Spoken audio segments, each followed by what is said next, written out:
Hello, everybody. Welcome to the Decisive podcast series. I'm your host, Roberto Q. Ingram, and today I'm super excited because we're going to go a little bit off topic when it comes to music and electronic music and the club scene. We're going to dive into some educational stuff. This episode is creativity in the world of AI, and we're going to explore what it's really like. Uh, we know musicians use it. We know musicians are scared of it. We know people are afraid of it. We know people are trying to adjust to it.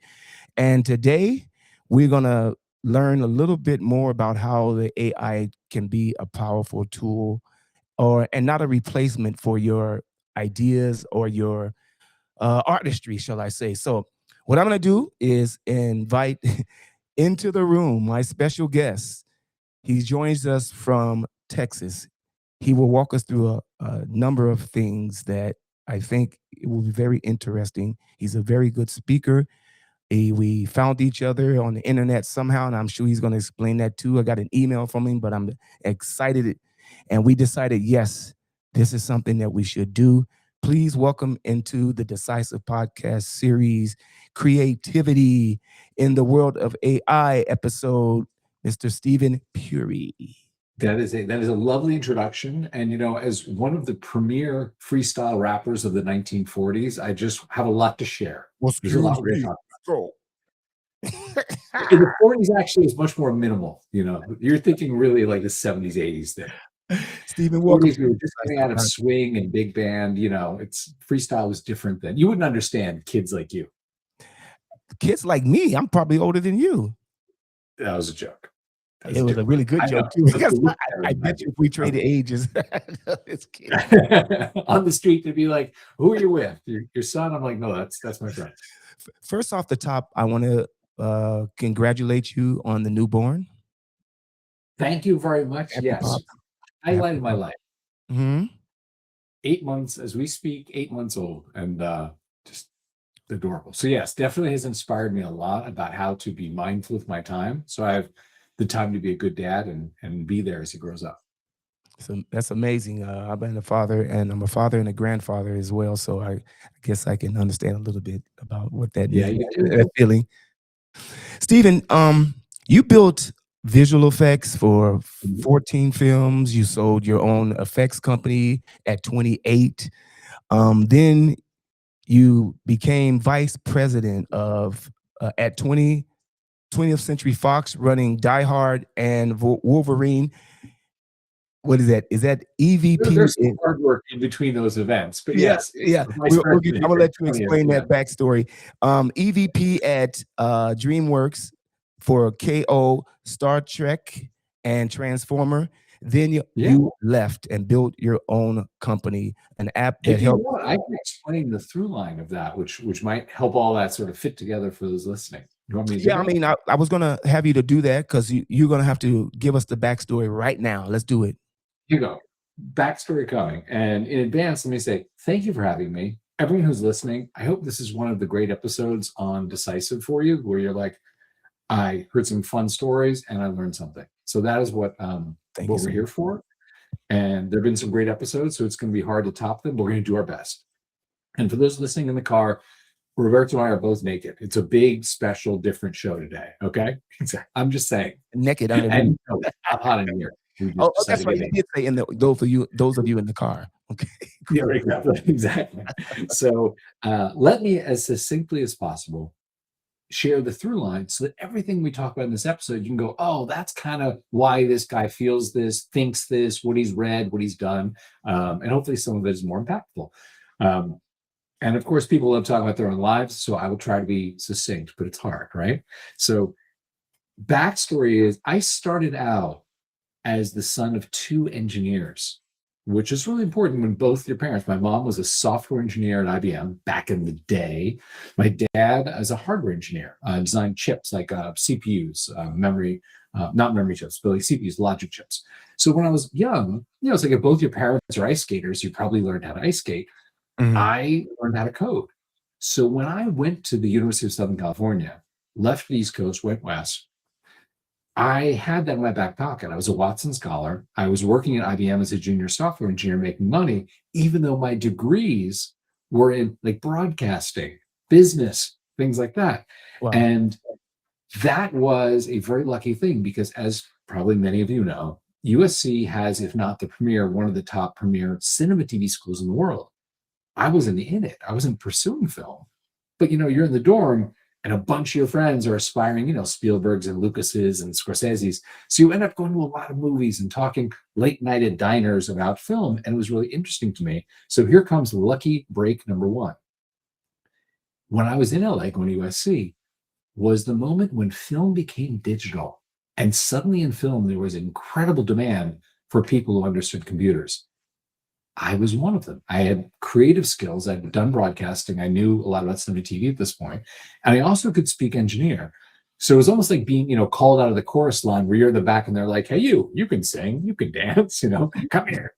And that led me to produce digital effects. In other words, the computer generated part of movies. And I did about 14 movies, as Roberto mentioned, some better than others. I did produce the digital effects for Independence Day, for which we won the Academy Award for visual effects, which was awesome. And, it takes a very large crew to do that. Very proud to be part of that team. Helped my career immensely. That is how I set up my first company in partnership with Roland Emmerich and Dean Devlin, who were the director and producer of the movie and the writers. And we got along great. We set that up, did some more big effects movies through that company, and then got acquired by a German firm called Das Werk, sort of like a Liberty Media of Germany.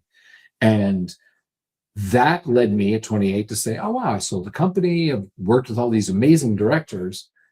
What do I want to do next? And what I thought was I'd really love to work on being involved upstream, like creatively. How do things get created?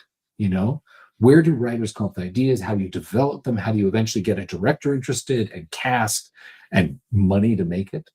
And that led me to become a studio executive. So as Roberto mentioned, I worked my way up the ladder. And yeah, there are some ups and downs, and there are a lot of lucky breaks. But I became an executive vice president eventually at DreamWorks for Kurt Benorsi. This is the era of Star Trek 11, the reboot with Chris and Zach. Wow. Transformers 1 and 2, Eagle Eye, stuff like that. One of my favorites, Transformers. Wow. There you go. My younger brother is a classical pianist, loves Transformers to this day. And he just had 2 little girls. And I think part of him is sad that neither seem interested in Transformers. And he's like, but this was my childhood. Don't you get it? And they're like, no, we don't, Dad. So anyway, so I did that, went to Fox, was a vice president at Fox, saw like the Die Hard Wolverine franchises, a bunch of action movie stuff. And then had a moment where I'm like, I'm wasting my life doing sequels. Wait, before you move on to that, executive vice president, what do you do in that position that you learned? Okay, so the pecking order, the graduation order in film is that you can become a vice president, you get promoted to senior vice president, SVP, you get promoted to executive vice president, EVP, and eventually make president, co-president, and chairman, that sort of thing.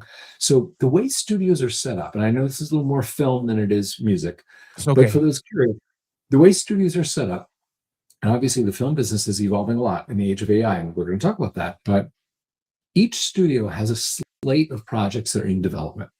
Let's say it's about 400 projects, and that means everything from, hey, we bought the life rights to Marvin Gaye, we should make a movie about it. Hey, we bought the rights to make Kleenex the movie. We're doing 3 spin-offs of our DC characters. We bought this book. We're going to make a movie. I mean, everything you can think of, right? Those 400 projects are in development. Have to have some sort of a mother or father at the studio that's looking out for them. Most studios have 6 to 8 senior executives. That means VP, EVP, SVP sort of types. And that 400 films is divided among them. So let's say, for example, you have 8 vice presidents of some flavor, and you have 400 projects. That means each senior executive is responsible for about 50 projects. That means 50 projects that writers might be writing on, directors are being hired, you're in casting, you're in pre-production, you're shooting, you're in post-production, you're marketing, like this sort of thing. So that is basically what you do is, as a senior executive at the studio, you're responsible for saying, hey, these are like my 50 children. And each day I'm trying to figure out, how do I get them to a point where they can get made well, get released, that sort of thing. Does that answer your question? I know it's a long answer. I No, apologize. no, it really does. I think that's really, really important because we're going to the next steps of why you left and how you. Because when we had our conversation on our Zoom call, it was Yeah. I was trying to connect the dots between creativity. It's you still did music because you did special effects. You still had know what it means to work with creatives, Yeah, and yeah, my so favorite thing. yeah, so it made sense. That's what I was so happy about this. So and you have a level of expertise that probably a lot of the artists or musicians or yeah, influence that I had on the show hasn't had. You're the first one that I ever interviewed that's talked about being a VP, vice president, unless it was their own independent label or something like this, Right. right? So that totally make. Thank you for clarifying that. Now let's talk about the topic framing, Stephen. Here's a very good question because this is going to kind of something interesting about the AI thing. Um, you talked about opening your own company, but I want to get to this first, and because we're going Mhm. to get to that too. Here's a very good question: how do you use AI without losing your soul? Okay. This is a fantastic question. I know when we spoke before, we touched upon this. So I'm going to give you a robust answer. This is probably like 1 to 2 minute long answer, but please interrupt me if you No, want. no, Okay. no. Please do. Which is- This is all you, really. Okay. So for those listening, most people right now, especially in the creative field, when they say AI, what they mean is one subset of what AI is, because AI is also machine learning, it's deep learning, it's lots of things, right? It's mainly saying, hey, these LLMs that have read everything on the internet, read every book, blah, blah, blah, they're now creating new words. Hey, this image generator, this music generator, they Mhm, are now creating new images, new sounds, right? mhm, Uh, that area, and I have a lot of friends who are still working, in creative fields, in film mainly, mhm, that are trying to understand, like, what place do I have now? Like, for example, Christopher Nolan is coming out right now with the Odyssey, right? Shot mhm, on IMAX. How much a bigger statement could you make about this is old school film? Like, here is photochemical film that we're shooting and doing the whole thing, right? So there's also a version of the Odyssey that a guy made in Kling, entirely in AI, and is releasing on his website. It's, I think, 2 hours long, approximately. And his whole marketing thing is, hey, it's a similar story. It's Odysseus, but it's made entirely on the computer. Maybe you'll enjoy that, right? So it's a huge threat in Hollywood for people to say, wow, I've spent my entire life learning how to be a film composer, learning how to be a costume designer, and now you can just go into this platform and feed it some words, say, make me a script about this, and then make a movie out of it, right? mhm, mhm, Here's the thing. All that is context right now. Here's the answer that you want is what AI right now, this LLMs and generative stuff, what they have done is they've studied the whole body, the corpus of human output. They're like, I've read everything you stupid humans have written. I've looked at all the images you've painted and drawn. I've looked at all the movies you've made. I get it. mhm, I understand your history. mhm, I can continue that pattern into the present. Oh, you want to have an Odysseus image. I know all the ones you made in the past, so I'll just make you one that's kind of like the average of everything out there, right? mhm, So that's what they do is they pull the past and they say, I'm going to pull that into today, into the present, right? mhm, Where does that leave the room for us? If you want to do something that's actually innovative, that actually moves the frontier forward, mhm, the LLMs, the generative AI stuff, is not going to do that because they're looking at the past and saying, I'm just going to repeat the pattern that you clearly like. You just want this thing, I'll give you more of it, right? There's like a reversion to the mean, if you know that concept of just the LLM or the generative AI saying, hey, you always like the characters that look like this, sound like this, do this. You always like this arrangement and this many beats per minute, and I'm just going to give you that, right? mhm, So then the human advantage is to look to the future If the LMs are pulling the past into today, our advantage is to say, with true human creativity, when you go deep and say, what's the next thing? And that's where you produce something where people sort of stand up and take notice. They go, oh, that's really interesting. It doesn't just sound like you rehashed Rihanna mixed together with Miley Cyrus mixed together, with Little Yachty or whatever, when you came up with Mhm. a mashup of history, Mhm. you actually came up with something new and interesting. And like, even when people talk about like Old Town Road, Mhm.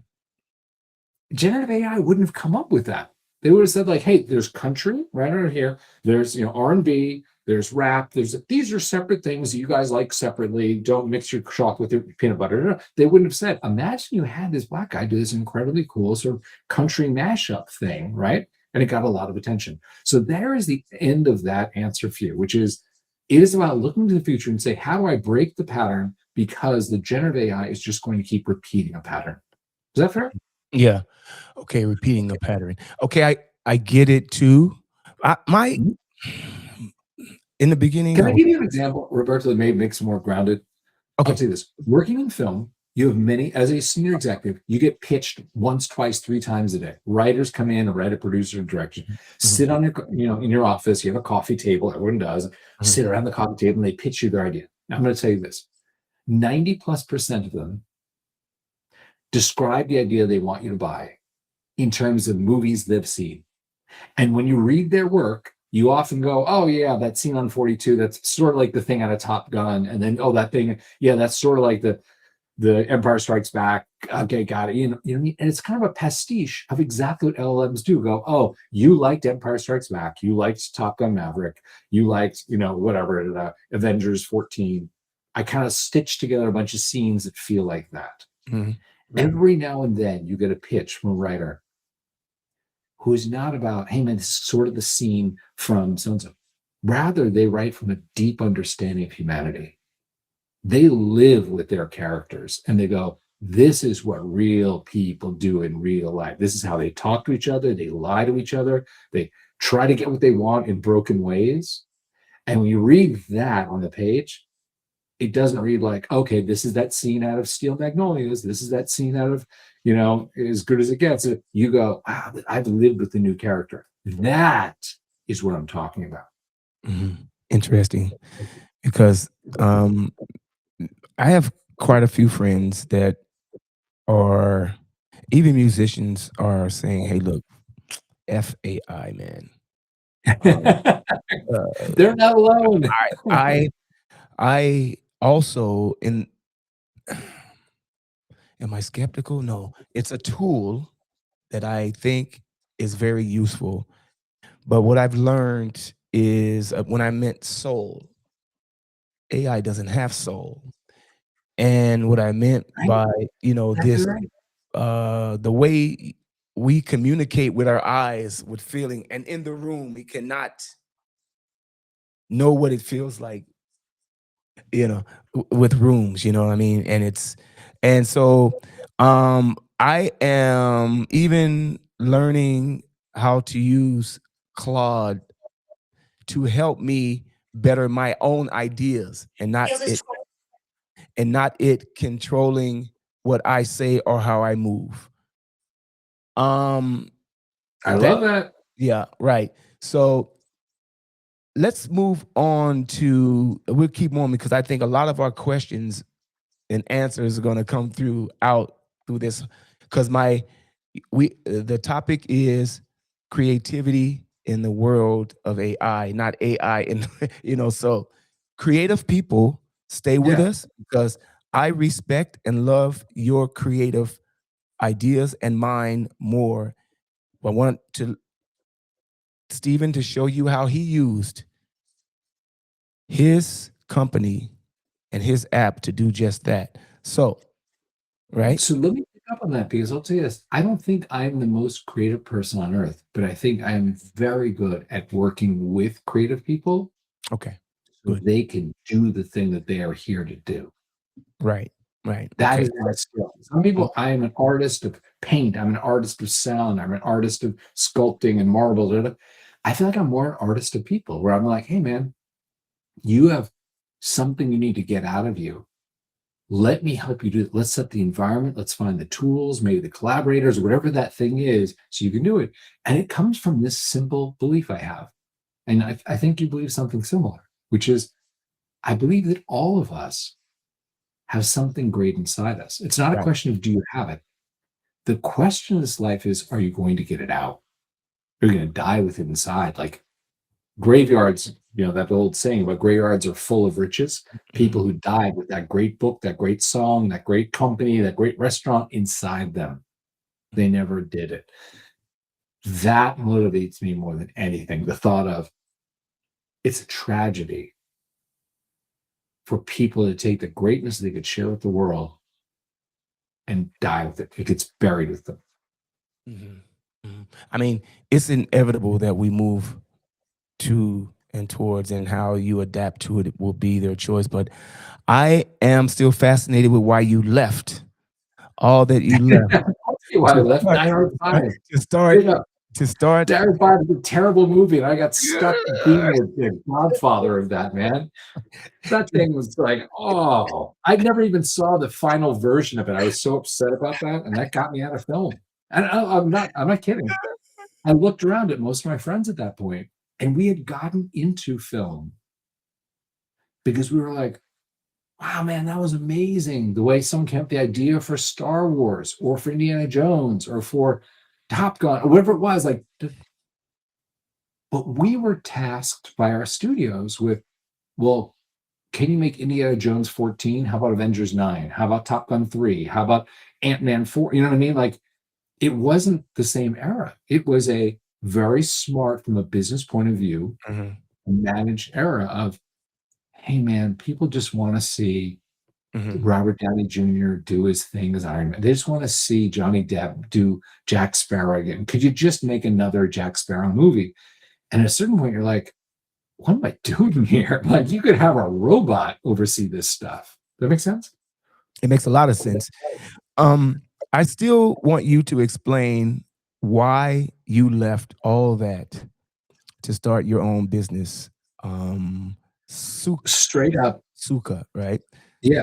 And Okay. 'cause I'll we tell got you about Zuko, but I'll tell you the answer to your question is I had a moment where I was like, I got recruited from DreamWorks to go to Fox by the promise of, oh, we have all this Avatar money. We can go actually pay for better writers here, better directors. Come, you're friends with David Ayer and Damon Lindelof and Billy Ray and Chris McQuarrie and whoever else, right? And true, I bought projects for a number of really talented writers and writer directors. Chris McQuarrie was writing the Wolverine sequel. Billy Ray was adapted in 24. David Ayer was writing a remake for himself to write and direct. Mhm. And those were really cool. But my boss was really only interested in making Die Hard 5 on my slate. That was the thing he cared about. And it was the worst project I had. When we talk Oh, about really? the studio, you have shepherds, mothers and fathers for a Mhm. section of the slate of the studio. Do you know why he That was why he was so great, stuck and on this? it was awful. It was a writer I got stuck with when I was hired at Fox. He was already on the project. Super nice guy, super fun, great to hang out with, Mhm. but a terrible writer. And Okay. That's I was like, I can't wake up, be 40, 50, 60 years old, be like, I'm making Die Hard 9 just because it makes money. You put up a poster and someone go see it, it I'm was it like, was it so was because it was because for him, it was because of the money or what? why did he do it? Yeah, you said, yeah, he that's all he wanted to do, you said. Oh, my boss, yeah. And don't think this is lost on me. It's called show business. It's Okay. not called show art, right? Yeah. And it is very easy to say the next Die Hard movie, get some accountants around the computer and they'll run the models to tell me how much it will probably make, and they'll be right. Star But you Trek make an is better original and movie, yeah, you make an original movie, and you're like, I have no idea. Like, it could be a hit, could be a miss. Like, you just don't know. So that that means that as a studio chief, yeah, you're making remakes and sequels and spin-offs and prequels, and because you can project out, oh, the prequel to episodes. Maleficent will make this amount. It is true, and it's just not an inspiring way to spend your life, right? Mm, mhm. And I okay, don't like and then okay, but then you after you left, you had an idea to um, opened the doorway to this company.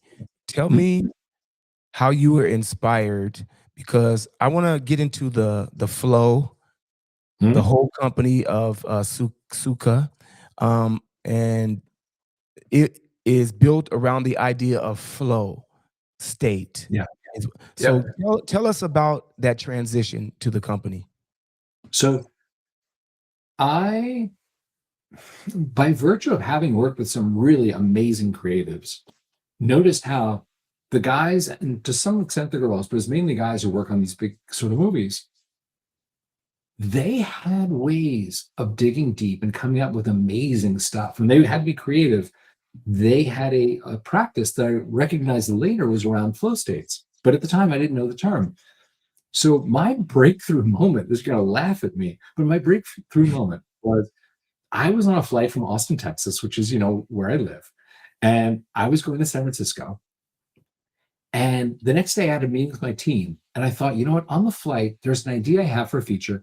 I'll just kind of hack it together in Figma enough to demonstrate what the idea is and see if the team likes it, we'll build this thing, right? So I get on the flight, and Alaska runs that nonstop from here to SFO. And captain's like, hey kids, sorry, Wi-Fi's out, see you in San Francisco.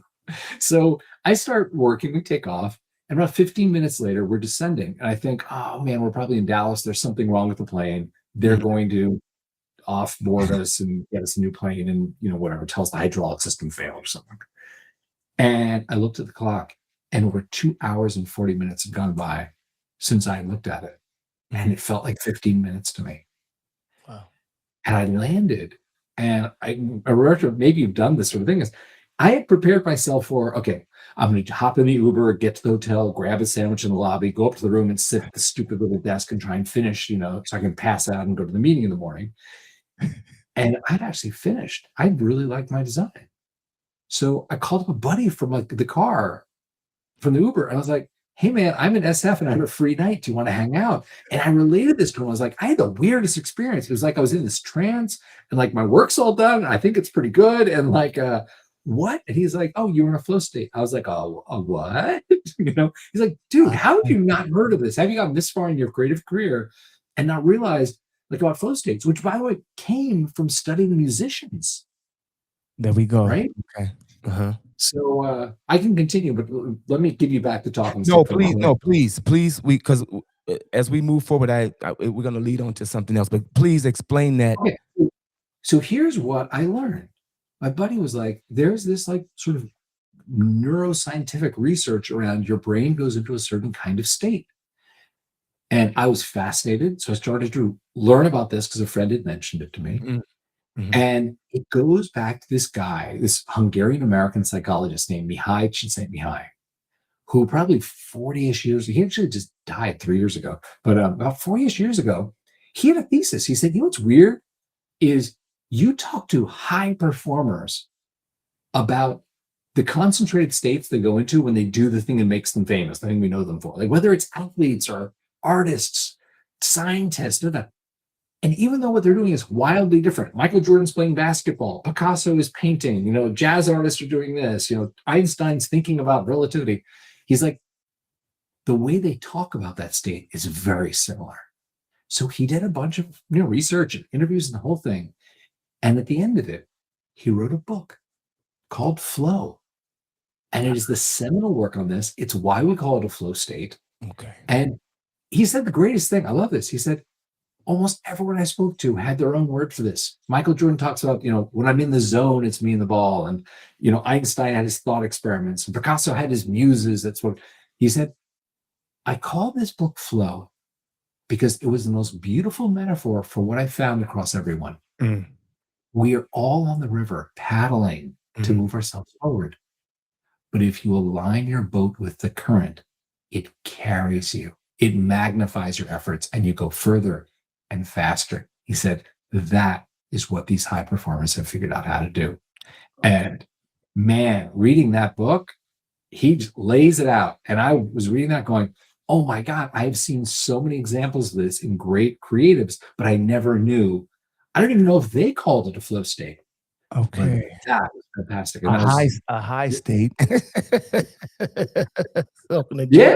I'm just saying, like, and once like one of those things, like once you see, it's like the Matrix. Once you see the ones and the zeros and you get it, you're like, Yeah, oh wow, okay, cool. And my yeah. first thought, by the way, at dinner, my first thought was, why didn't someone tell me about this in college? That would have changed my college career. I guess so, so your company Yep. is based on this concept, right? There's one thing we do. What is that? We don't do burgers and pizza and Mexican food. And there's one thing we do, which is dug into a ton of research on flow states and how do you get into it? How do you stay in it to do great work and feel healthier? And we put it in a website with a big play button because I didn't want to have like 5 different apps to help me with, well, this is like flow music and here's a timer and here's a distraction blocker. And I was like, you know what? I'm lazy. I just want, when I have that hour or two to go deep and do something meaningful, Mhm. I want to hit the play button, and it just creates this beautiful world around me where I can So do something meaningful. that's That's what I'm it. gonna That's that's all what it I'm gonna does. say. So people who don't live in that world, what does Mhm. that really mean to them? What could So that here's, and let me acknowledge anything smart I say is because people like Mihai Csikszentmihalyi, and a lot of people have done research for their entire lives on this, have okay. researched it and published. So I want to acknowledge like there are smart people, and I'm here to share. Okay. So one of the things Mihai said, he said, here are the characteristics of this flow state. You lose track of time and you're not watching the clock. You're in it. You feel like you become one with the work. Awesome. Like you're doing your best work. You're doing it faster than you think possible. Distractions are not interesting. They kind of fall away. And he said at the end of it, when you've done like serious, great work, you can actually feel a sense of uplift or joy as opposed to depletion and being tired. Okay. And it's so interesting that he was inspired to find this. And one of the things that was inspiring to him is he said, look at how jazz musicians, like in a jazz tree or something, at a Ooh, certain see point, colors. they sorry? I see colors. I was thinking something came out of me when Yeah, jazz that's musicians it. Yeah, see. but once they get into it, they report losing their sense of self. Like they become one with the trio, one with the music. Okay. Same thing with like freestyle rappers. So there was a guy at Johns Hopkins, Charles Lim, and he was, as someone smart should do, say, is this a whole bunch of woo-woo or is this actually like a brain thing that happens? So he stuck like jazz musicians who reported that they got into that state of flow, where they lost themselves in the music. And he found that at that moment, their prefrontal cortex, which is kind of like, behind your forehead, Oh, yeah. that's where a lot of your sense of self, your second guessing yourself, Mhm. that's where it lives. The activity in the prefrontal cortex dropped off a cliff when they reported, that's the moment I felt I was in flow.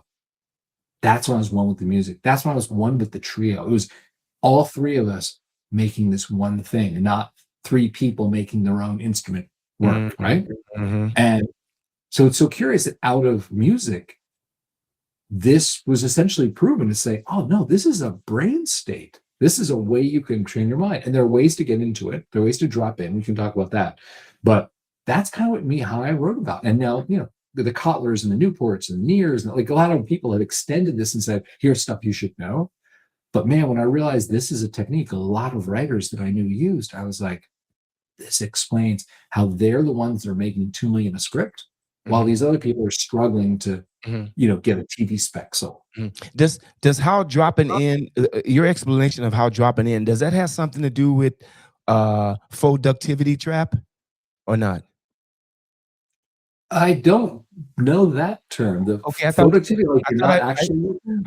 I thought I read or researched that you had explained or talked about productivity trap. Is that not true Oh, or no? okay. Yeah, that term, and it's not my term, but it is used because there are things with some productivity apps that are not actually producing great work. They're making you feel like you are, where you're Oh, arranging okay, bet. boards, and Okay, bet. planning things. And at the end of the day, sometimes you can do that and you're just procrastinating. You know what I mean? Mhm. Like if you're really talking about being productive, it's where you go, I have a clear task. And by the way, this goes back to Mihai. He said, you want to know what they all these people that I spoke to, names that you know, right? You want to know what they all said is when flow happens for them, there are a couple things that are true. They have a clear task. There's something that they want to do.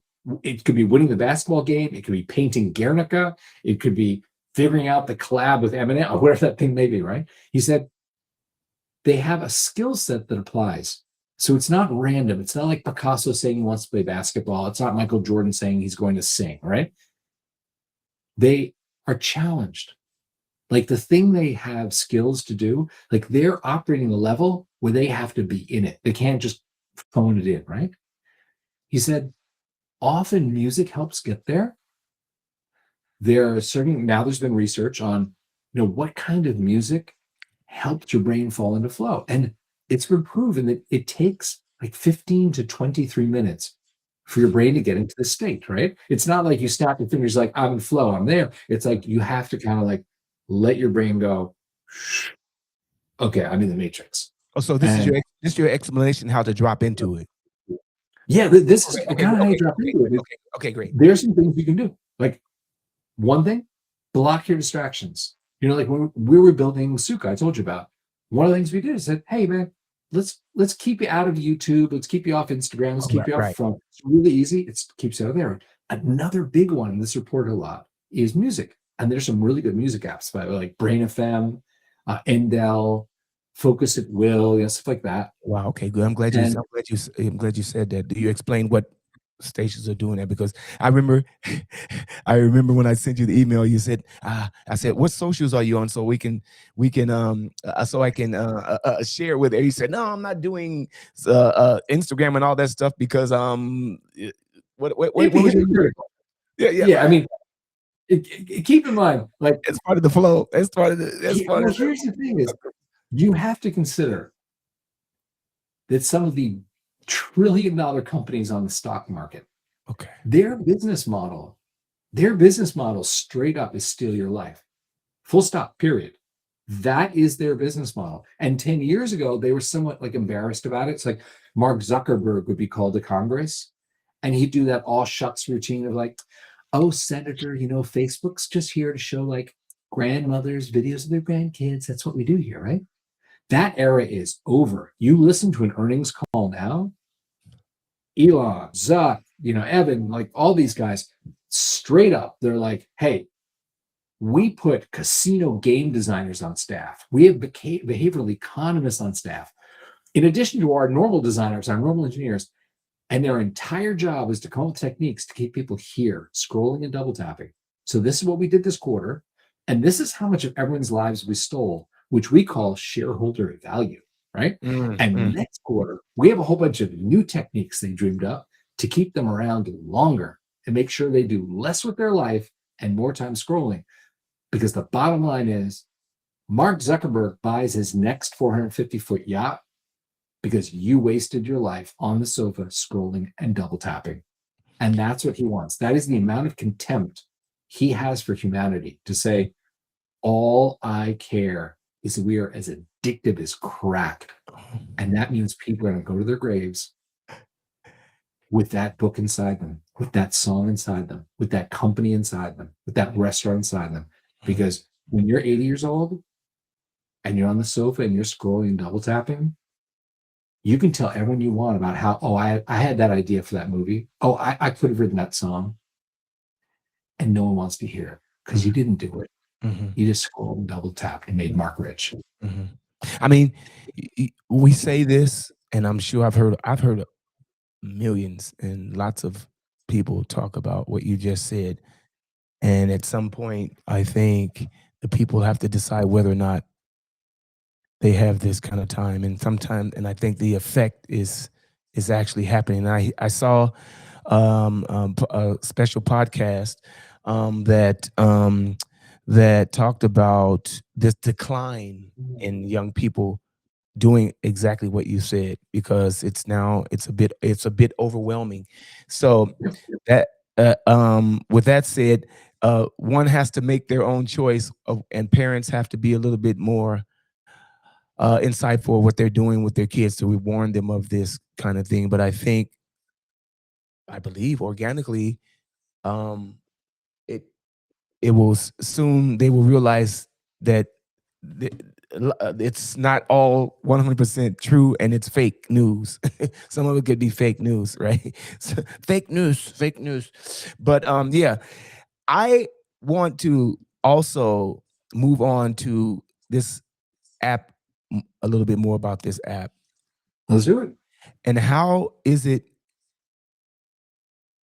shown progress, and why should someone use it, and how does it help them? Most people are going to, whether they want to or not, they're going to say that they want to do something with their life, and they're actually going to not, because they're scared of success, they're scared of failure, they get addicted to social media. It's just sad. Okay. However, there is a set of people who are going to raise their hand and go, no, man, like, I'm not going to my grave with my greatness inside me. I'm going to write this book. And the first draft may suck. I'm going to compose this song. I'm going to get my friend over here who plays whatever. We're going to do this thing. Like, I'm going to start that restaurant. Some subset of people, it's a niche, are the ones whose names we're going to remember. They're going to turn out to be the Quincy Jones. They're going to turn out to be the Spielbergs. They're going to turn out to be, the Chris Novas or whatever. So that is for, those are the people we serve. The people who go, okay, I'm going to do this thing. Mhm. I absolutely want to do this. Mhm. So I better find the tools. I better find the environment. I better find the friends. Let me surround myself with the things that are going to let me figure out how to do it. And that is where Sukha comes in. Because let me tell you something. The great creatives I worked with, Mhm. they had a flow state practice. They had a way of saying, hey, I'm carving out 2 hours each day, and I'm going to do the stuff in those 2 hours that no one else can do. Okay. Mhm. Mhm. Yeah, if you can continue deeper if you want, because that's really, Sure. yeah, yeah, of Yeah. course, yeah, please do. So here's we talk about flow state, right? When you drop in, distractions fall away, you're in the work, you're doing your best work faster than you thought, you feel uplifted at the end, like, oh, this is something great, right? So we looked at a lot of the research. We said, what are the components that help you get into it? And how do we put it in one simple website? Because I'm kind of lazy in this regard. I want to have like 5 things to do when I want to go deep, right? I just want to hit one play button. So we said, okay, I'll give you an example. We talk about music a lot, right? And there's a lot of great flow music. That's what I'm gonna say. I have a bunch of friends, because remember I was in film, that are film composers. Whee! Right. Yes, sir. Yes, So sir. It's still, yeah, so you can take the research and go, hey, you know what? For most people, the sweet spot is music that is 60 to 90 beats per minute, certain key signatures, okay. like D minor, for example, is a Nice. popular one, that are non-vocal. You're not singing along with Britney Spears or Blackpink or whatever your jam is, right? That you're like enjoying but not loving. Like there's a strata of I love it and I'm so distracted because I love this song, and a Mhm. strata of I hate this and it's annoying me. And that Mhm. middle strata of like, oh, this is kind of cool, that lulls your brain because you're not trying to listen to the thing, you're letting it block things, right? So gave a lot of these specs, those are some of them, to some friends who are composers who, have time on their hands right now. Hey, could you write like 1,000 hours of music, like 20-minute long, Wow. pieces that have long melodic stretches that Yeah. loop and kind of like transpose and come around. And so we put that up there. Now I'm going to tell you a funny story. This is a little embarrassing for me, right? And by the way, for every bit of flow music we put up, Roberto, we have someone who's like an outlier who'll be like, oh man, I only get into flow if I'm listening to like 90s gangster rap or like show tunes or like Mm. classical. And I'm like, okay, if you Yeah, know yourself that it's well, urban, that is yeah, awesome, right? it's You're an related. outlier. Most people don't listen to show tunes when they want to get into flow, but if that works for you, good, right? For Okay. most people, it's this, right? So we created Sukha, where it's like you hit one button, your little timer starts, the music plays, distractions are blocked, it's like nice little environment, right? And the funny thing came up is a buddy of mine who does the sound for the LucasArts games, Mm. the Star Wars games. He called me up. He said, hey man, I just got back from Nepal yesterday. And I was like, awesome. He's like, yeah, it was my son's high school graduation present. He did really well in high school, got into great college, and he was like, for his gift, he wanted to go to Nepal with me and have this like father-son experience, right? So he goes, while we were there one day in Kathmandu, it rained so hard we couldn't leave. And it was this lush, beautiful, warm rain. And I had some of my recording equipment because he's a sound engineer, right? So he's like, I recorded 2 hours of rain because I'm there. I'm like, why would I miss this? I got back. I'm never going to use this in a Star Wars game. And I didn't know what to do with it. And I remember you're doing that Flow State app. Do you want this for free? And I was like, sure. Tell you what, why don't we, in the middle of all the playlists with, the binaural beats and the lo-fi beats, and why don't we stick a playlist in there? It's just called Himalayan Dream Rain. And it's just a 2-hour loop of that your little MP3 or WAV file, right? Can I tell you, Roberto, that became our third most popular playlist with no promotion, without even telling people it was there. People discovered and stuck with it. And I was like, what is up? Do we have all this beautiful, custom, orchestrated, arranged, composed, like flow music? And rain is a huge hit. So, I run the Rain, platform. actual rain? Rain in Kathmandu. He's like, it was raining so hard we couldn't leave the hotel, right? Or their bed and breakfast, wherever they were in Kathmandu. He's like, so the rain. So it's all it is. I'm just being straight up. It is the sound of rain, nothing else, right? So I know everybody's email addresses. So I saw people, you can see on their profile what they're listening to. And I emailed some people that were listening to rain. And I was like, I'm just super curious. Like, we have all this beautiful, bespoke flow music designed as scientific best, and you're listening to rain instead. Yeah, but wait. Is it raindrops or is it storms? Pouring rain. It's like pouring rain. No, come on. Pouring rain. He said it was raining so hard they couldn't leave the hotel. Like, they couldn't go out because it was just like the streets were flooded. Okay, that sounds annoying. I'm just here to tell you what I learned, because I didn't see this one coming, okay? All right, okay, all right. If you were to take everything people told me, it would boil down to this sentence. Rain reminds me of a period of time when I had to be inside while I was studying. Makes sense. Was stories like, my grandmother raised me in Georgia. At finals, it would always be pouring rain, these summer storms, and I just remember hearing that outside, being inside, working with. My family had a lake house in Michigan, and it was everyone going, hey man, I might be 35, 40 years old now, but when I hear rain, it drops me, it triggers me in this oral environment of like, okay, now's when I got to work. And I thought that was fascinating. So what does Stephen Puri do? It makes sense though, right?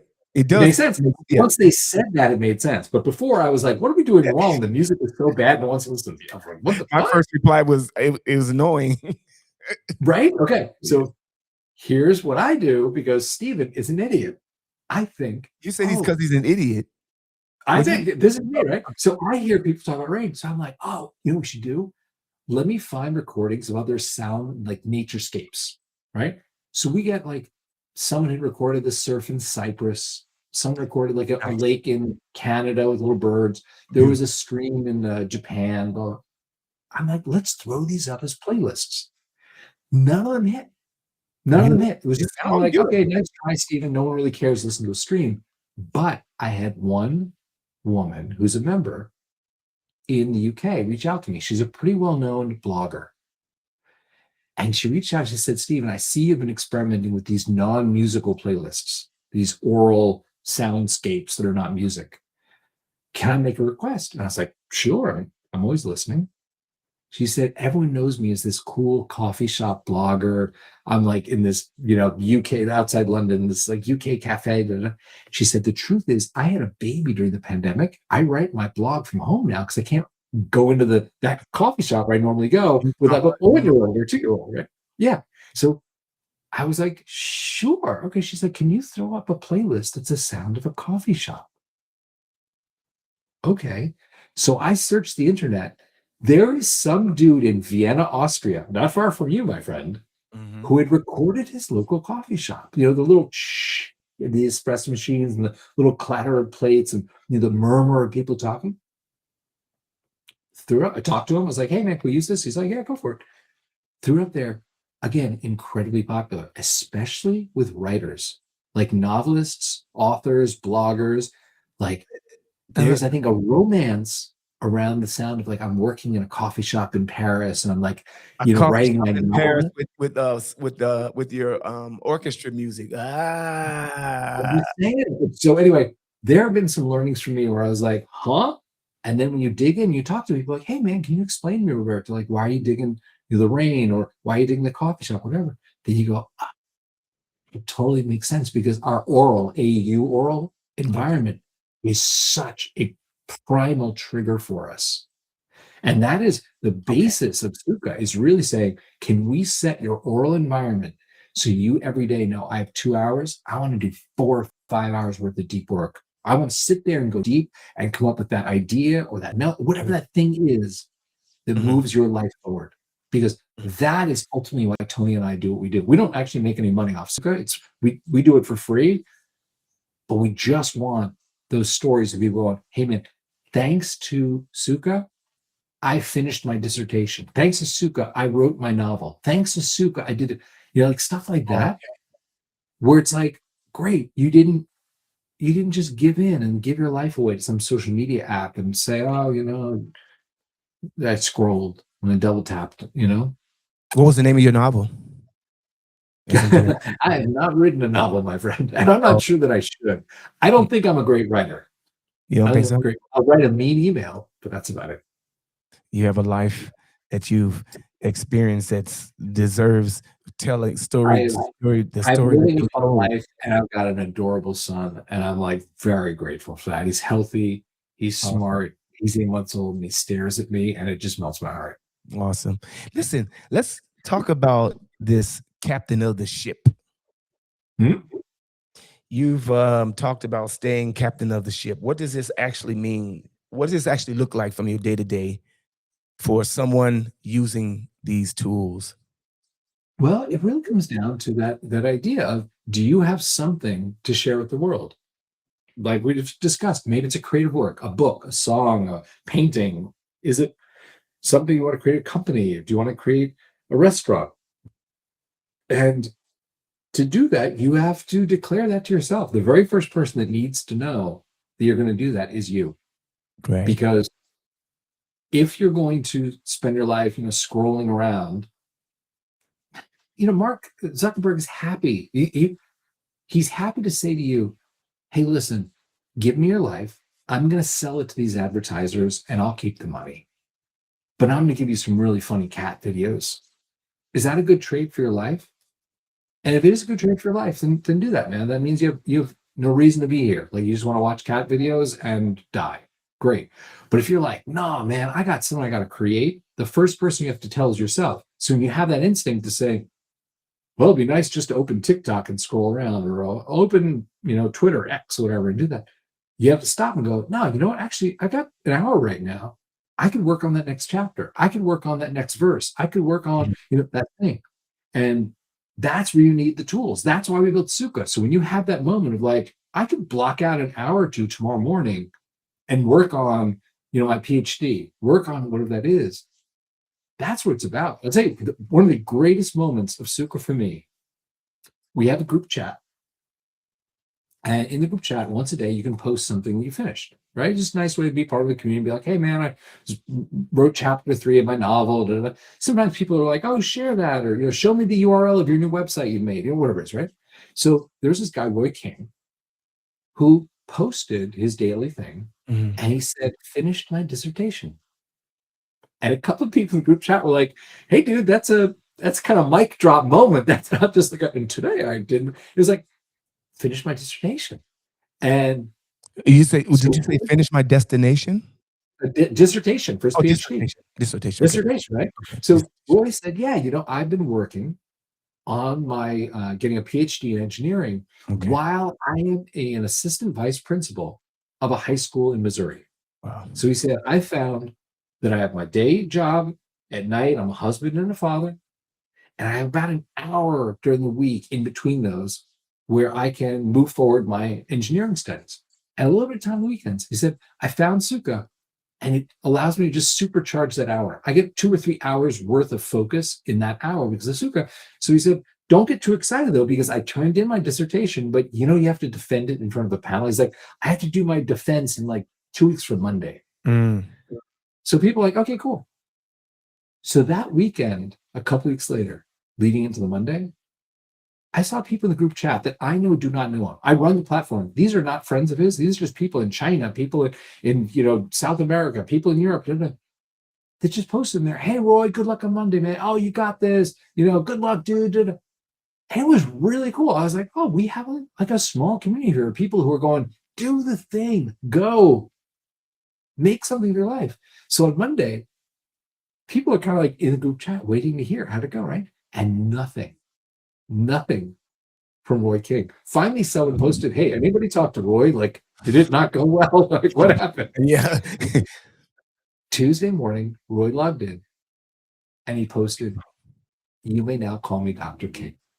Wow, And beautiful. people went ape shit. Yeah.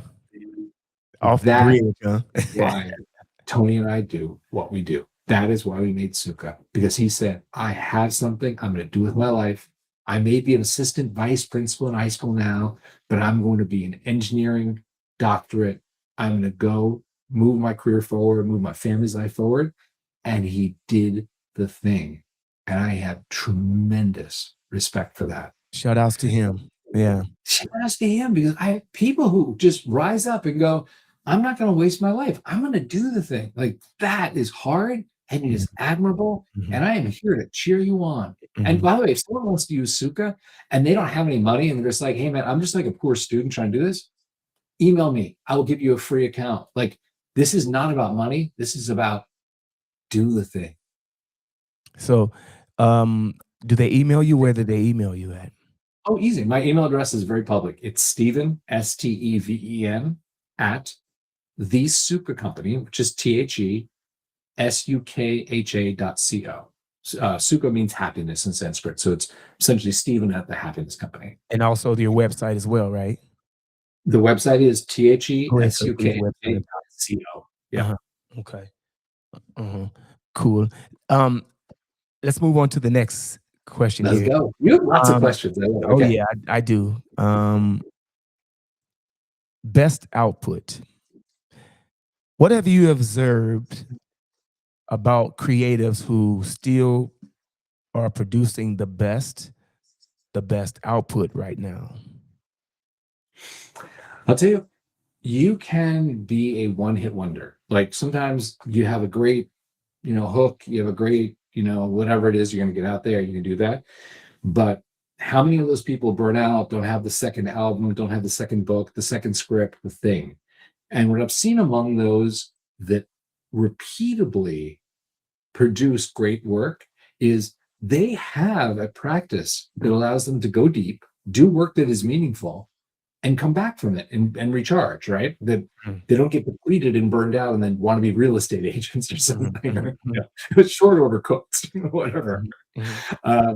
So a lot of that comes down to knowing yourself. I'll give you some fun examples of stuff that I witnessed where I was like, oh, wow, okay, that guy or girl really understands this. When I was a young punk getting into film, right, straight out of school, there was a very established screenwriter who was making $1-2 million a script. Ron Bass, Rain Man, My Best Friend's Wedding, like all sorts of stuff, right? Movie star kind of movies.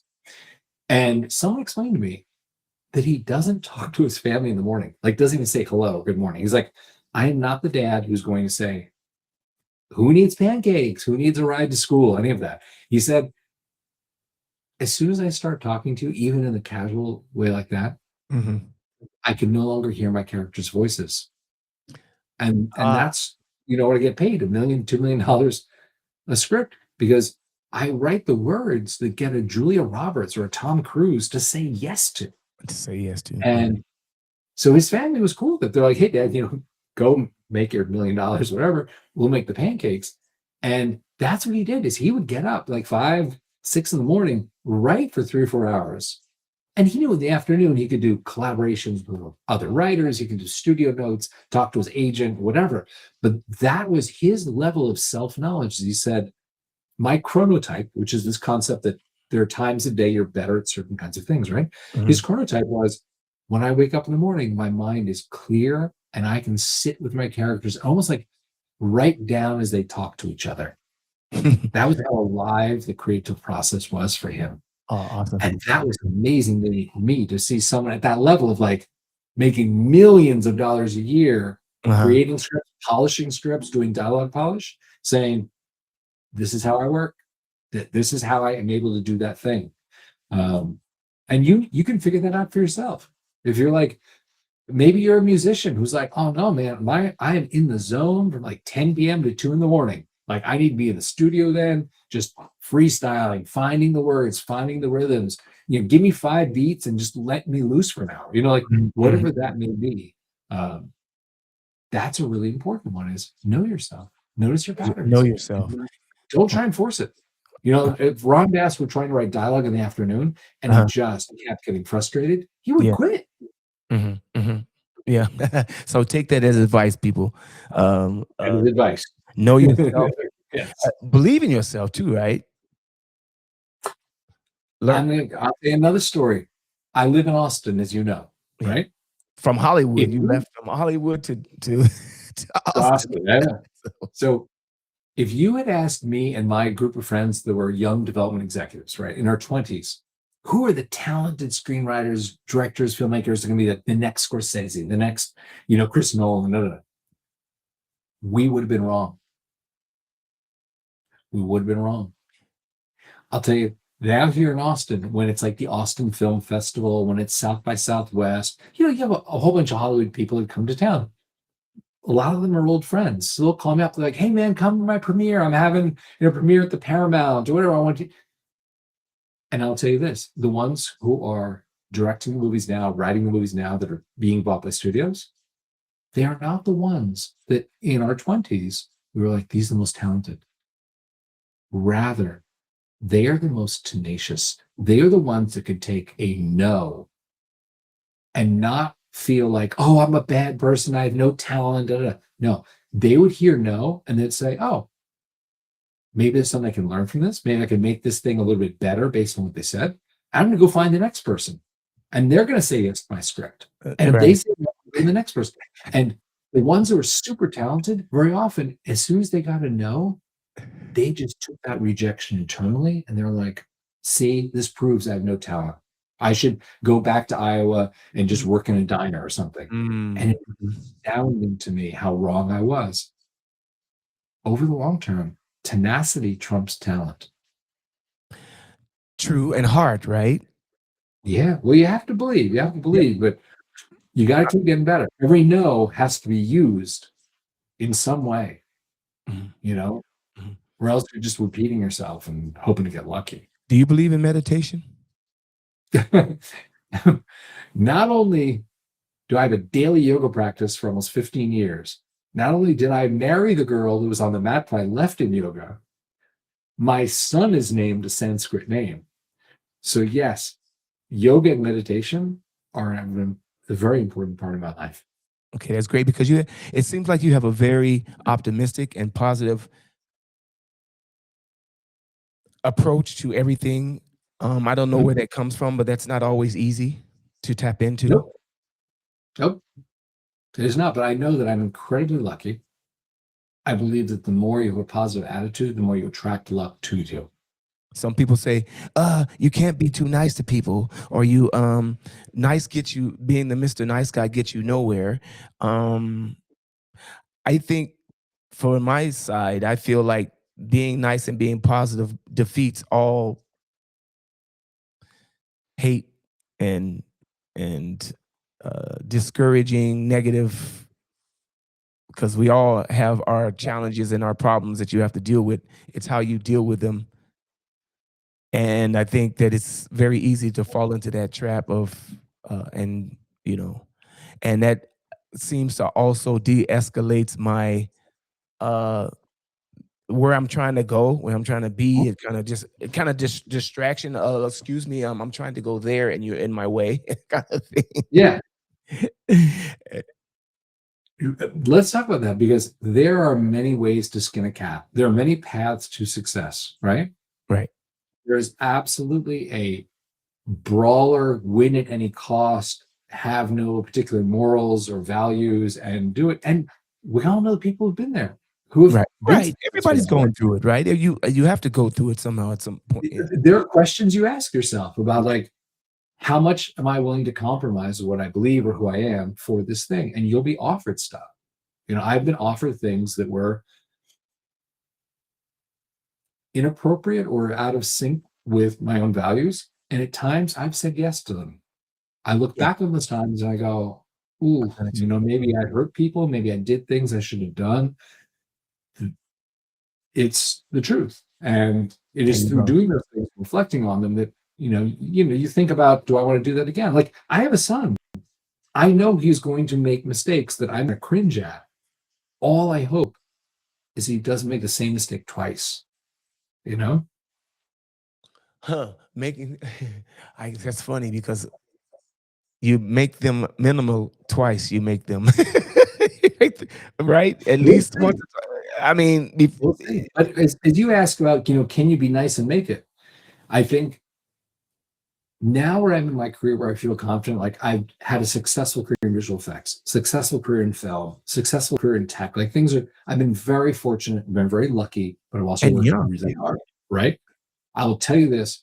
I look back at my successes, the times when I was kind but determined, the times I was unkind, and the outcomes were more determined. The outcomes had more to do with how hard I worked than they had to do with who I screwed over.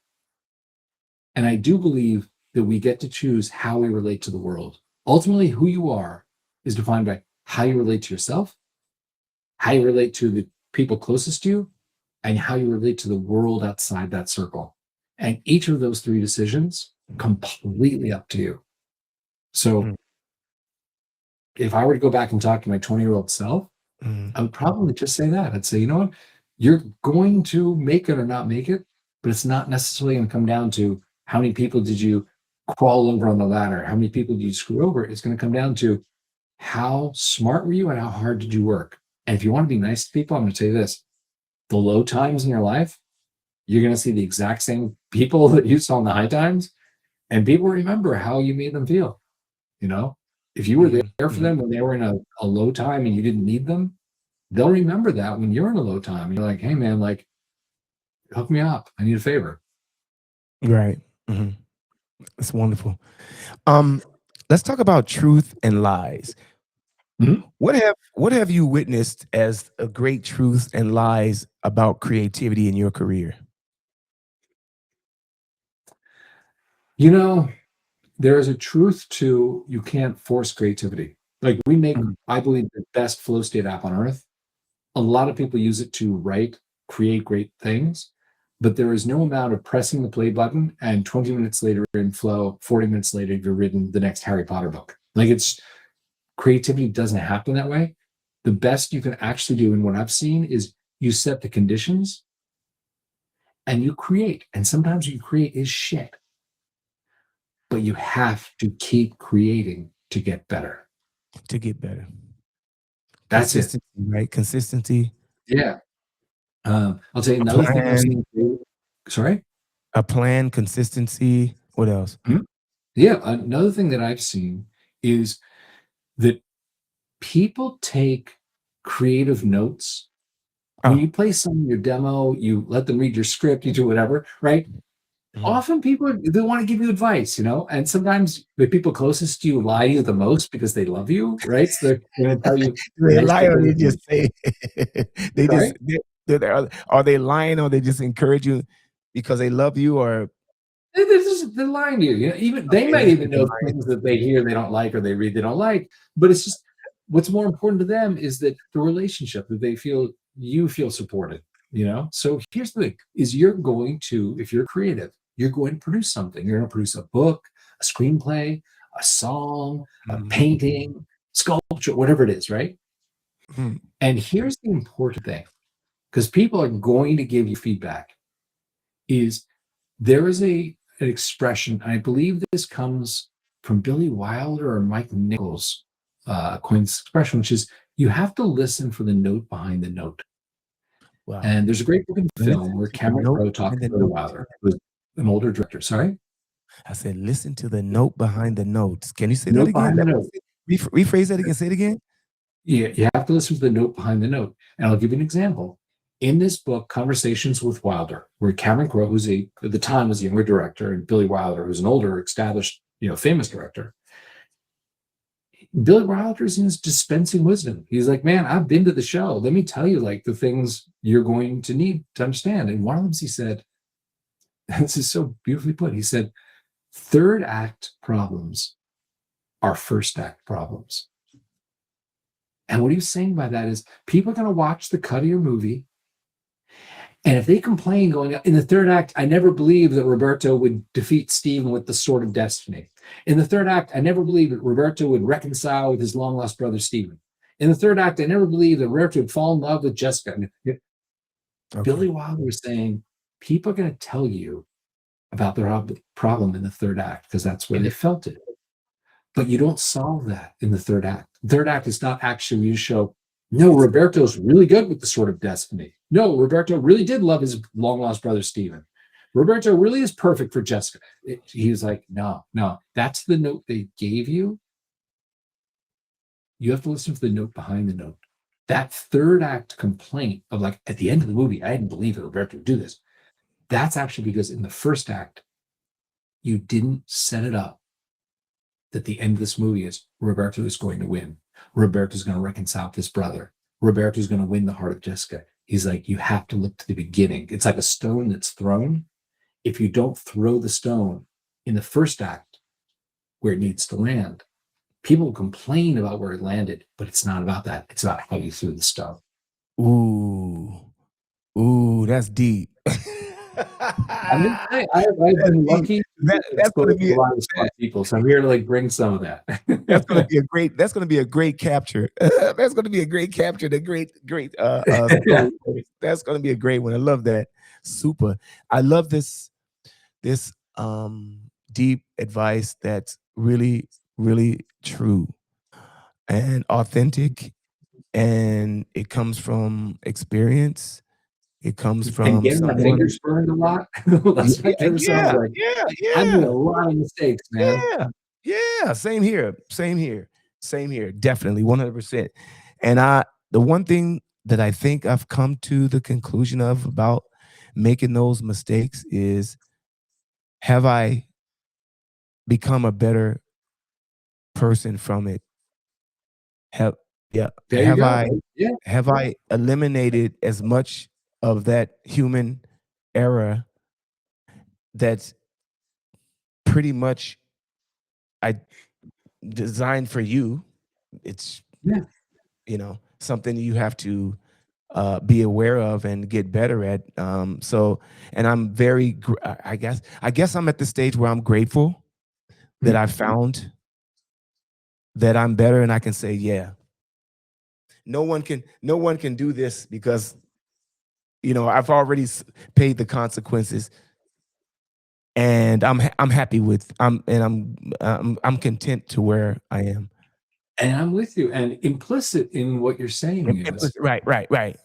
Yeah, but implicit in that is we're going to make mistakes. You're going to write a lyric that doesn't feel true. You're going to write a chapter in your book that doesn't fit in. You're going to, tell someone something that's not quite right because you think you need them to do something for you, right? Right. It's going to happen, period. So the question is not like, how do you not make any mistakes? The question is, how do you learn from that and say, oh, okay, I need to learn, like, these lyrics don't fit together. I'm trying to like put one too many blocks in this box. It's overflowing, right? This chapter is actually, I should save that for another book. This way I treated this person, maybe I really needed them to pass my album along to some A&R executive, but maybe there's a way to do that where I wasn't using them. It was collaborative, and that is, I think the big thing is just like, do you learn from your mistakes? And hopefully, you do make mistakes, and I've tried to do this. You can go back and apologize and be like, hey man, you know what? There it is. I did this. There it is. It wasn't quite right. I like to apologize for myself. I like to apologize for my own personal, because what is that? Do unto others, you have them do unto you, and too much of anything. And this kind of thing. Yeah. Thank you for being so honest about that. Let's wrap it up slowly, but on a cool note here. If someone's serious about their craft Yes. and a little nervous about AI, what's the one thing you'd tell them? Go play with it. Ignorance makes you much more scared. Like understanding the tool, understanding the thing that scares you will decrease your fear. And then you understand where it fits in. So that's simply it, is all the scary stuff you hear, go learn about it. Even if it's just watching videos about it, you don't have to do the thing, but understand it. And then you're like, okay, I get this. Cool, Stephen. Thank you so much. Steve, thank you so much for this. Where where can people find you? What you got coming up next? What when we go on YouTube, I really hope that we've had some tickers here asking people to ask questions. I hope you will follow up on those questions if we have them Oh, on the Decisive okay, Podcast yeah. YouTube channel. And I am very honored to be able to see that you and I, from a simple email, were able to pull this off. Yeah, And super fun. Yeah. and yeah, and it turned out to be a fit, I think. Yeah. Yeah. And yeah, and for congratulations to all you have achieved in Hollywood. I was from West Coast, LA. I spent a lot of time in LA working. Yeah. So that that was kind of one of the lures to not giving up on this opportunity. And yeah, with that said, we will look forward to. Where can people find you? What can they expect from you? Anything that they should know? The easiest way to find me is I'm in Sukha pretty much every day. So you can go to, the Sukha, which means happiness, TheSukha.co. Try it out. If you have something you want to do, you need to have a task in mind. I want to go write this thing, do whatever. I'm in there in the group chat. Say hi. Say, hey, I heard you on Decisive, man, and here I am. I'm trying to get my flow on. You can email me. We talk about my email address. Really, if people are trying to do something with their lives, I respect that. Like that touches me, and I'm here to help. Awesome. In closing, there's two. Let's see if we can agree and see if they make sense to us both. Three takeaways. Okay. One, AI is an accelerant, not a replacement. To know your craft first. Right now, that is true, but things are evolving. But right now, that is true. Yes. Right now, involving into elaborate. Meaning that artificial intelligence is evolving and becoming smarter and better. So in 3 years, we may look back and go, it was an accelerant, but now it does more. But yeah, for right now, the important thing is just learn. Just learn and don't be scared of stuff. It's just like the more you know, the less scary stuff gets. Super. I like his rebuttals. I like this. Okay, here's the next one. You're a quick thinker. Okay, here's another one. watch for productivity trap. Busy Yep. isn't the same as production. Completely agree. Period. Full stop. Yes, I'm in. Okay, no, okay. No, nothing to add on. No, spot on. I agree. Yeah. Okay, 3, stay captain of your ship. The decisions are yours. Yep. That's it. And You decide what happens to your life. Things will happen to you. You decide how you react. Wonderful. Okay, with that said, everybody, thank you. Thank you so much for joining us here on this episode of the Decisive Podcast series. This is creative in the world of AI with my friend in Texas now. Now he's a friend, folks. We only know each other for a while, but now he's a friend. And thank you again. And I hope that this was a very effective and efficient podcast for yourself, being that you're such an elaborate speaker. And this is great. And thank you to everyone who's listening for giving us your time, which is precious. With that said, whatever you are in the world, be creative, and please make sure that you subscribe to the Decisive Podcast series channel. That is the YouTube channel. We also have audio channels, which is Apple Music, Podomatic, Spotify. Also, where else are we at? Did I say? Oh, SoundCloud, and also Facebook. So with that said, I know that Steven says that that's a waste of energy on his side, but he has too many priorities for that one. But I respect him on that because I think I'm with Everything in you. moderation. I'm saying I'm with you. Don't get trapped. I'm Don't with get trapped. I'm with you, but it's only for the Decisive podcast series. There you go. Special. There you So, go. with that said, thank you so much again, Steve, and you have a great day. You too. Thank you, Robert. Thanks, everyone.